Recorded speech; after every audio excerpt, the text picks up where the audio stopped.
1978 ஜனவரி 2 பின்னிரவு 12:32 திருவண்ணாமலையில் அண்ணாமலையான் பேரருளால் அண்ணாமலையானுடைய ஆலயத்திற்குள்ளேயே அவருடைய திருவடியிலேயே பிறந்தேன்.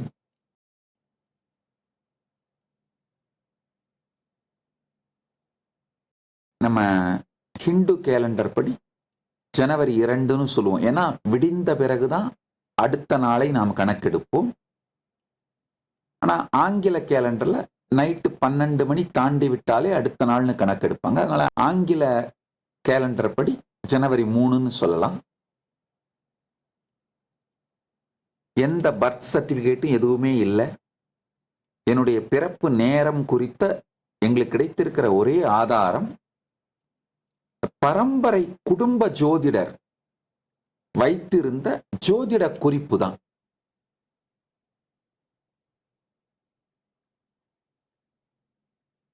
எல்லா திருவண்ணாமலை மாதிரி மரபு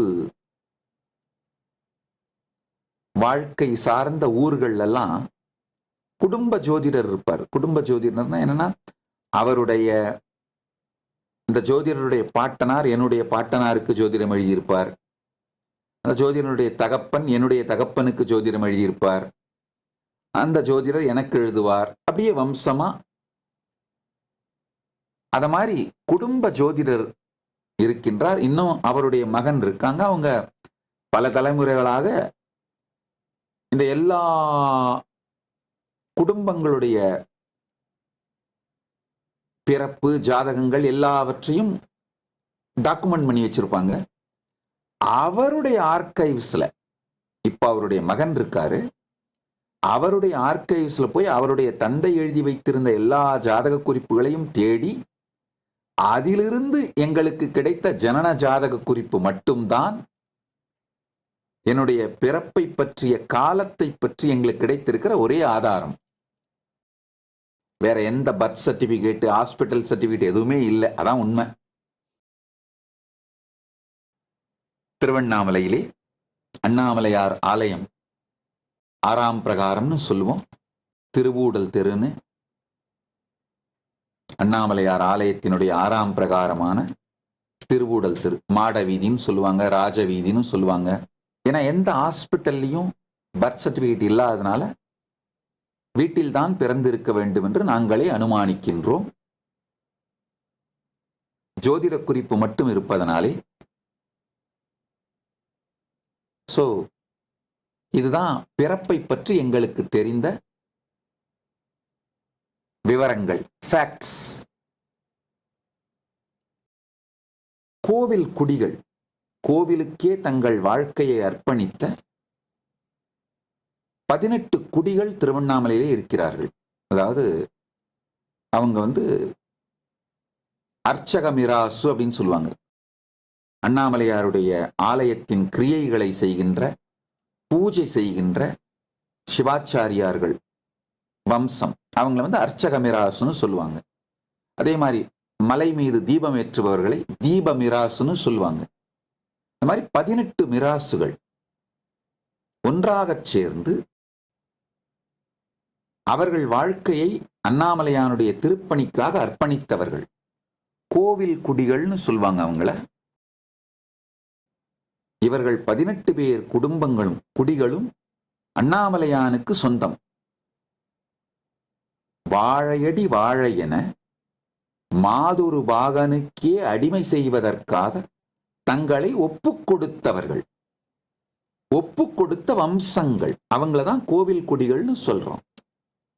அது மாதிரியான கோவில் குடிகள், கோவில் நிர்வாகத்தை நடத்தி வந்த கோவில் குடிகளான தொண்டை மண்டல ஆதிசைவ வேளாளர்கள் குடும்பத்திலே அவதரித்தேன்.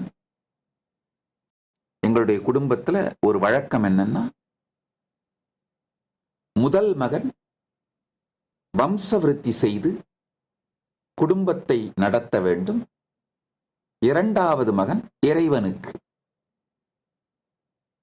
திருக்கோவில் பணிகள் செய்து இறைபணியை ஆற்றுவதற்காக அப்படின்னு பாரம்பரியமாக இருக்கின்ற குடும்பம். அதனால நான் பிறந்த பொழுதே அவர்கள் முடிவெடுத்து விட்டார்கள்,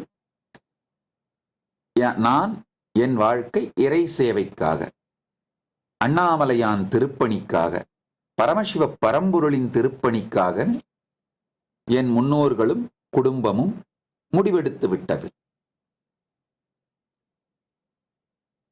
என்னுடைய குடும்பத்துல 11 தொண்டைமண்டல ஆதீனத்தின் குருமகா சன்னிதானங்கள் என்னுடைய குடும்பத்திலிருந்து பட்டமேற்றிருக்கிறார்கள். பாரம்பரியமா வரலாற்றின்படி 233 குருமகா சன்னிதானங்களுமே என்னுடைய குடும்பத்திலிருந்துதான் பட்டமேற்றிருக்கிறார்கள் என்பது வரலாறு. ஆனா கடந்த 11 குருமகா சன்னிதானங்கள் நேரடியா ஃபேமிலி ஜீனியாலஜி ட்ரீயே ட்ரேஸ் பண்ணி வச்சிருக்கோம். என்னுடைய குடும்பத்திலிருந்து நேரடியாக உறவுமுறை உடைய என்னுடைய முன்னோர்கள் தான் 11 குருமகா சன்னிதானங்களாக, கடந்த 11 குருமகா சன்னிதானங்களாக பொறுப்பேற்றிருக்கின்றார்கள். இது மாதிரியான பாரம்பரிய சைவ குடும்பம்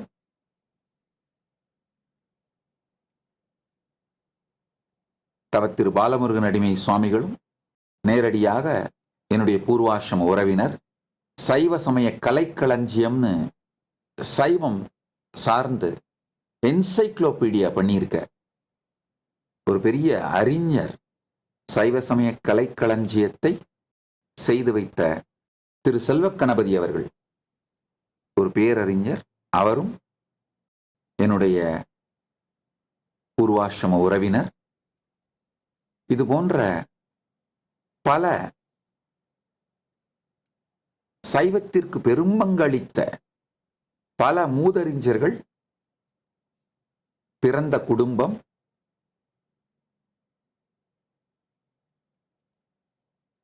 வியாசர் ஸ்காந்த புராணத்திலே அருணாச்சல மகாத்மியத்தை, அருணாச்சல புராணத்தை எழுதினார்.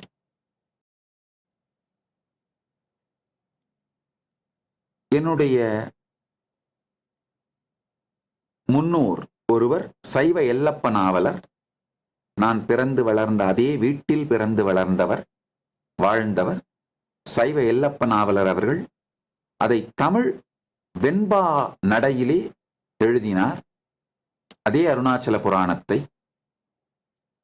என்னுடைய பாட்டனார் பாண்டுரங்கனார் அவர்கள் அதை தமிழ் உரைநடையிலே எழுதினார்.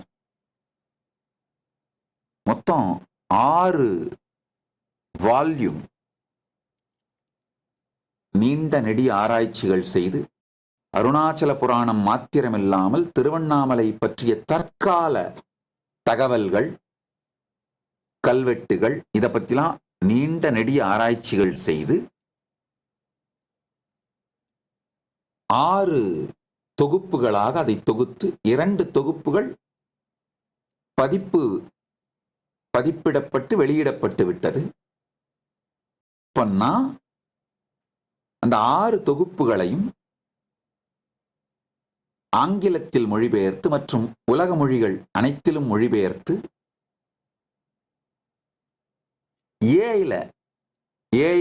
ஏஐ மாடலா உருவாக்கி உலகத்திற்கு அளித்திருக்கின்றேன்.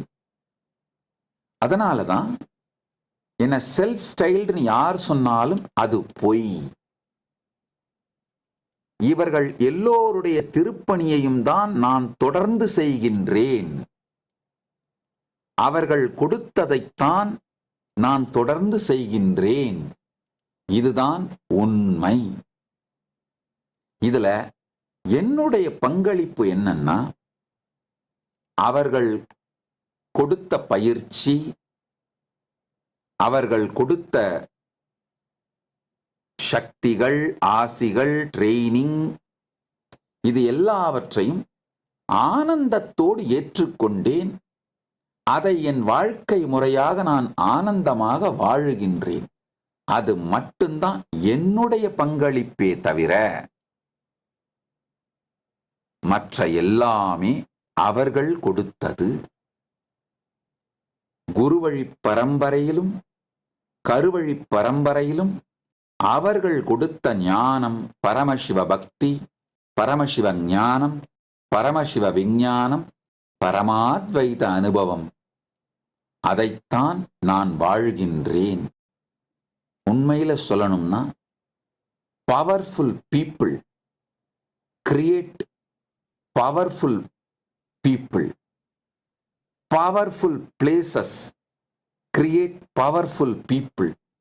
When powerful place and powerful people combine, they create powerful ecosystem, and that creates powerful people in turn who will create powerful ecosystems. இதுதான் என் வாழ்க்கையில் நடந்தது. திருவண்ணாமலை என்கின்ற பவர்ஃபுல் பிளேஸ். இந்த கருவழி பரம்பரையும் குருவழி பரம்பரையும் ஆகிய பவர்ஃபுல் பீப்புள் இரண்டும் சேர்ந்து உருவாக்கிய அந்த பவர்ஃபுல் ஈகோ சிஸ்டம் என்னை உருவாக்கியது. இப்பொழுது என் மூலமாக பல பவர்ஃபுல் ஈகோ சிஸ்டம்ஸ், பவர்ஃபுல் பீப்புளையும் பவர்ஃபுல் பிளேசஸையும் பவர்ஃபுல் ஈகோ சிஸ்டம்ஸையும் உருவாக்கிக்கிட்டே இருக்கு. இதுதான் நேர்மையாக சத்தியமாக உள்ளது உள்ளபடி நான் சொல்லும் உண்மை. Nityanandam, thank you for watching, and if you found the video enlightening, please give it a like, share it with your loved ones, and subscribe to stay connected with us. don't forget to click the bell icon to receive the notifications.